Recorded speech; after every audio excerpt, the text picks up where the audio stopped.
everyone. Welcome back.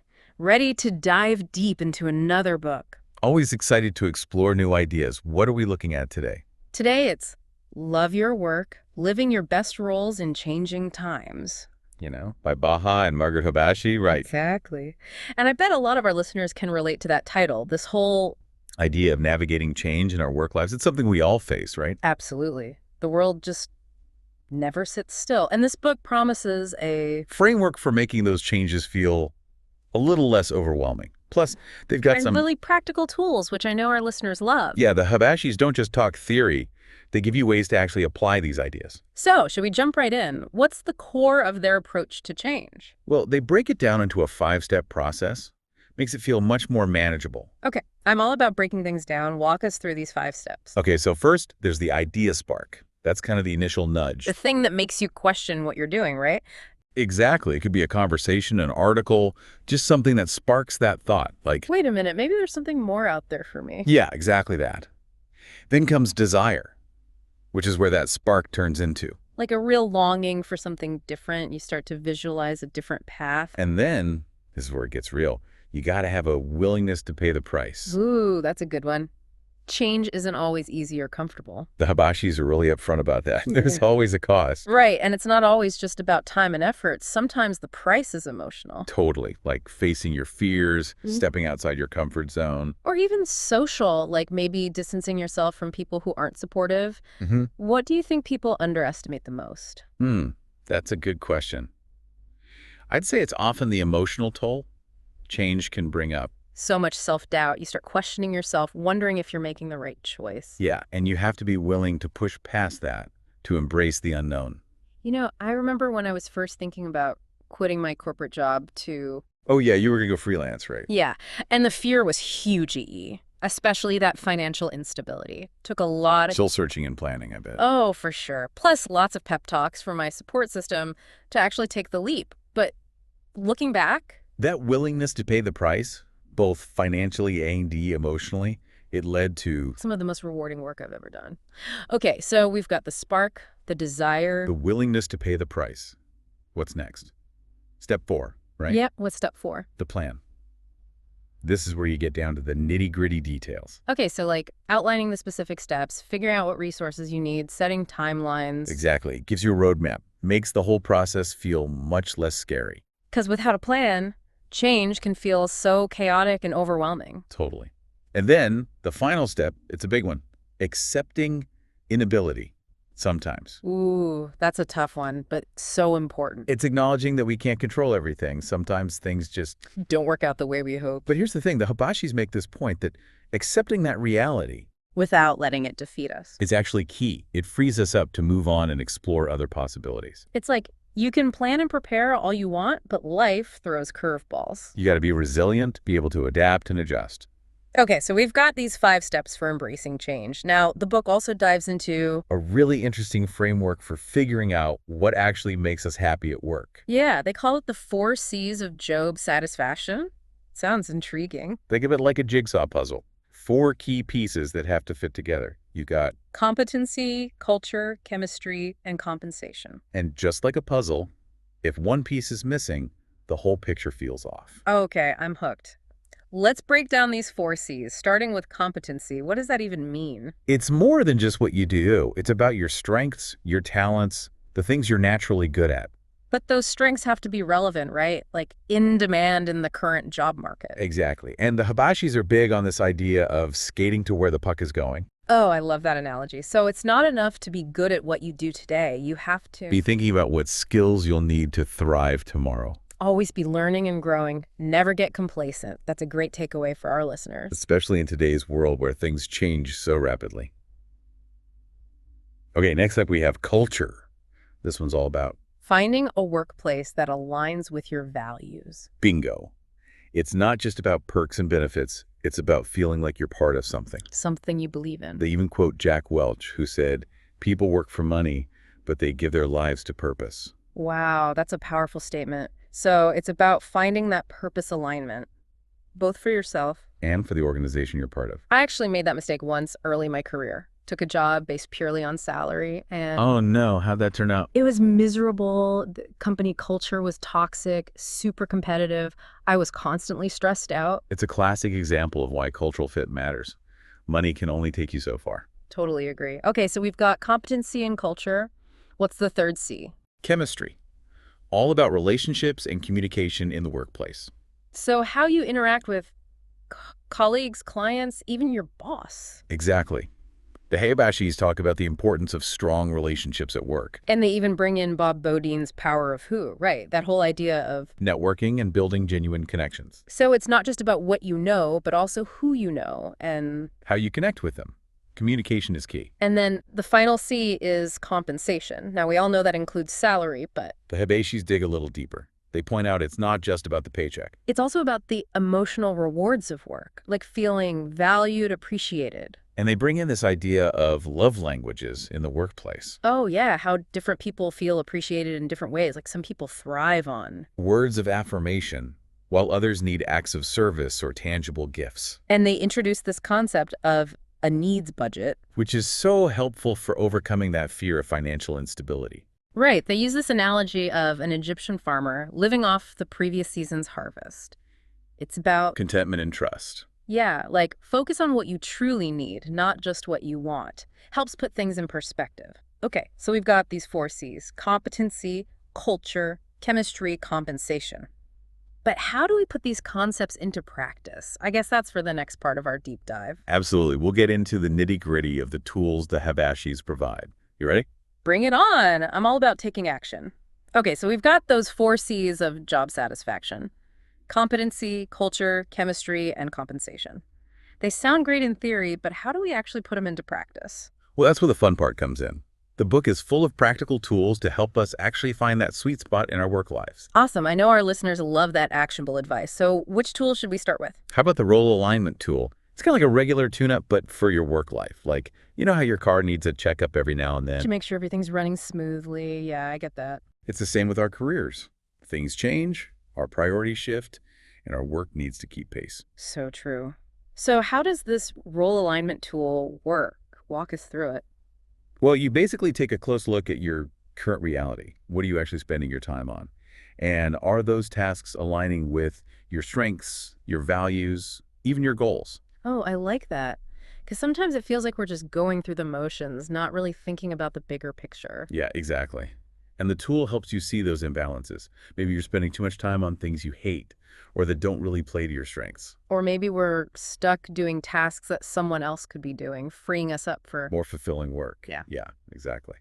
So this tool gives you a framework for adjusting your role, delegating tasks, or maybe even exploring new opportunities that are a better fit for you now. It's like taking inventory of your work life and making sure it's reflecting the best version of yourself. I love that. Yeah. Not who you were 5 years ago, but who you are now and where you want to be going. Okay, love that. What's next? All right, this next tool is the time budgeting tool. We budget our money, right? Why not our time? It's our most valuable resource for sure.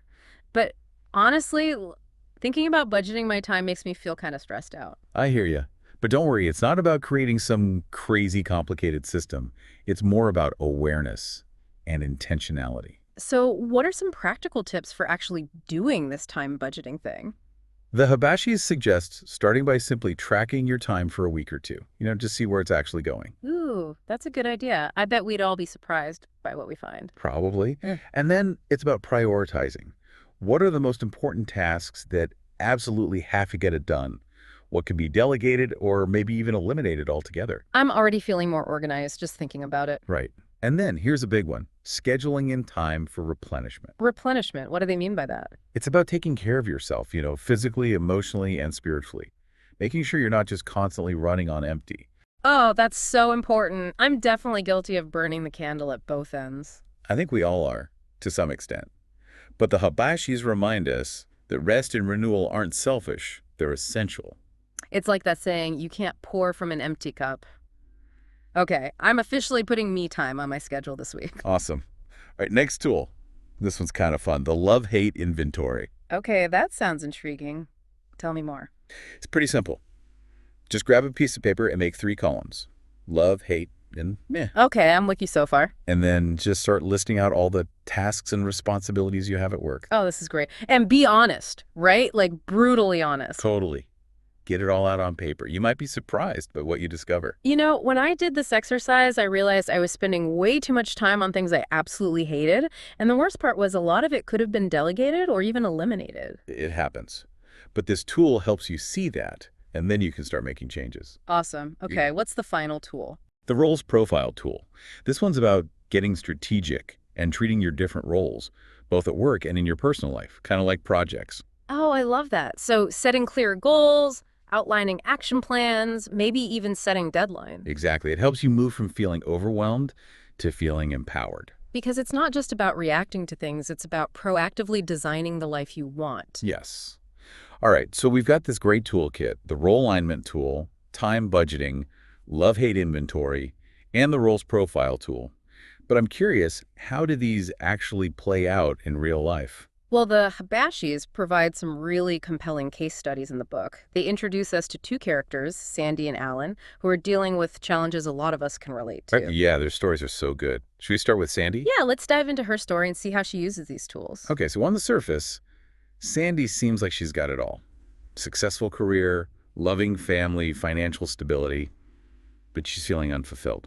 Oh, I think so many people can relate to that. Like, you're checking all the boxes, but something's still missing. Exactly. So she starts by using the role alignment tool to really assess her current situation.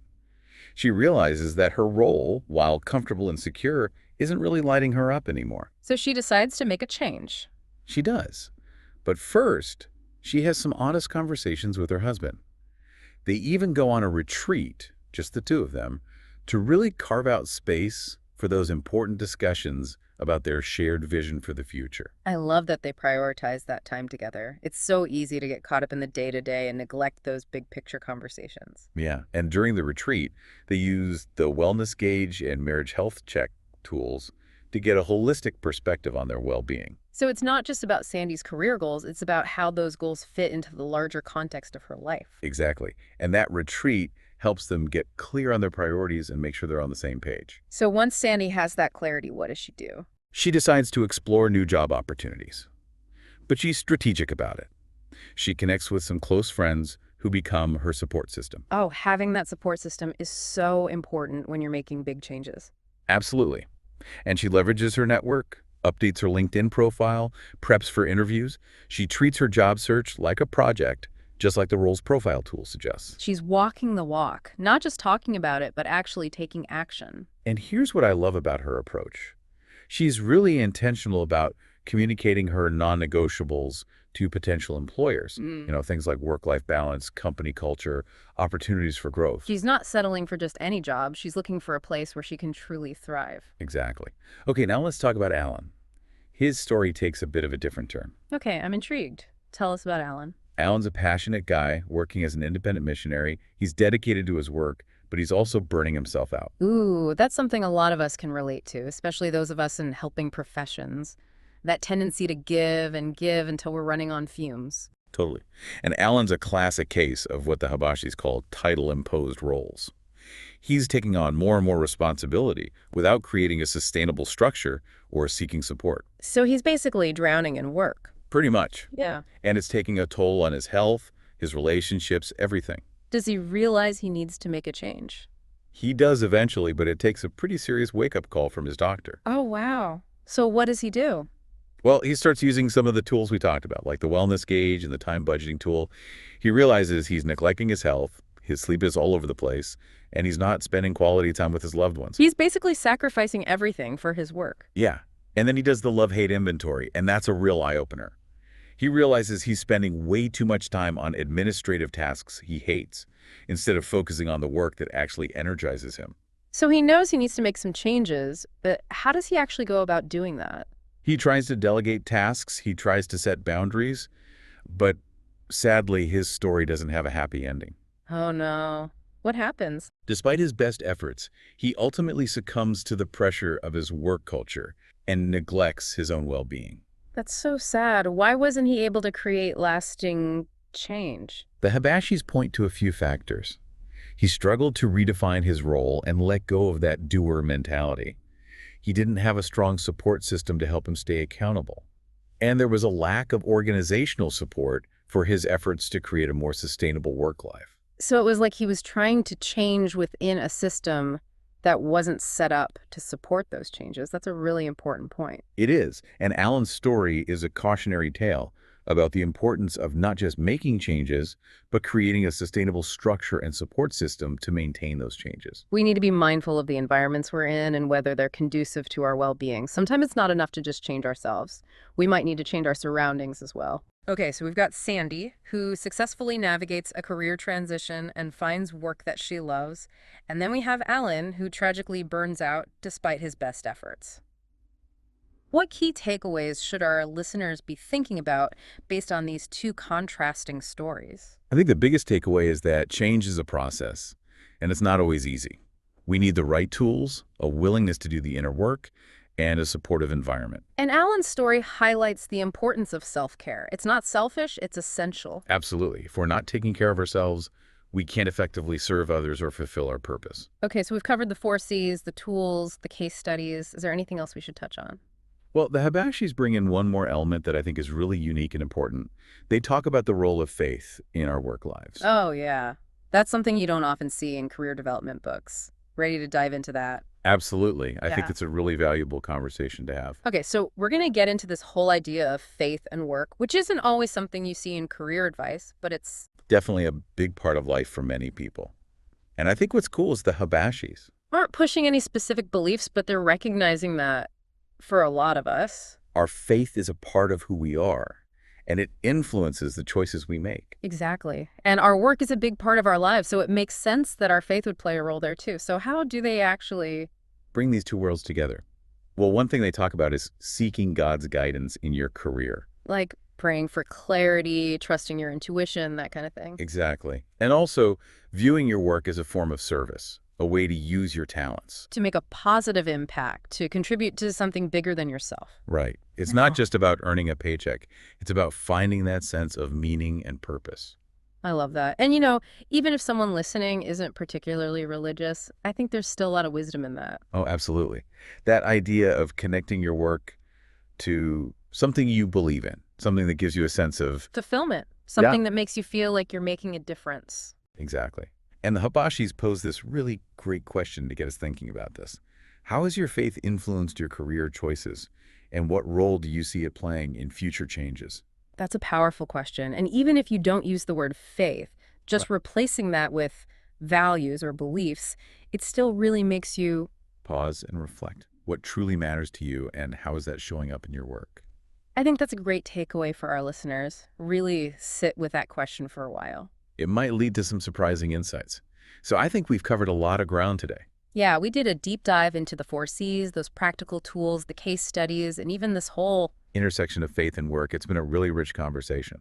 Definitely. And you know, one thing that keeps coming back to me is this idea of change as a process. The Habashis emphasize this throughout the book. It's not a one-time event. It's an ongoing... Journey of learning and growing and adapting. Yeah, And I think that can be both exciting and a little scary, right? for sure. But they give us such a great roadmap for navigating that journey with those practical tools and that encouraging perspective. Right. And I think the other big takeaway is self-care isn't selfish. It's actually essential if we want to. Live our best lives, both personally and professionally. Absolutely.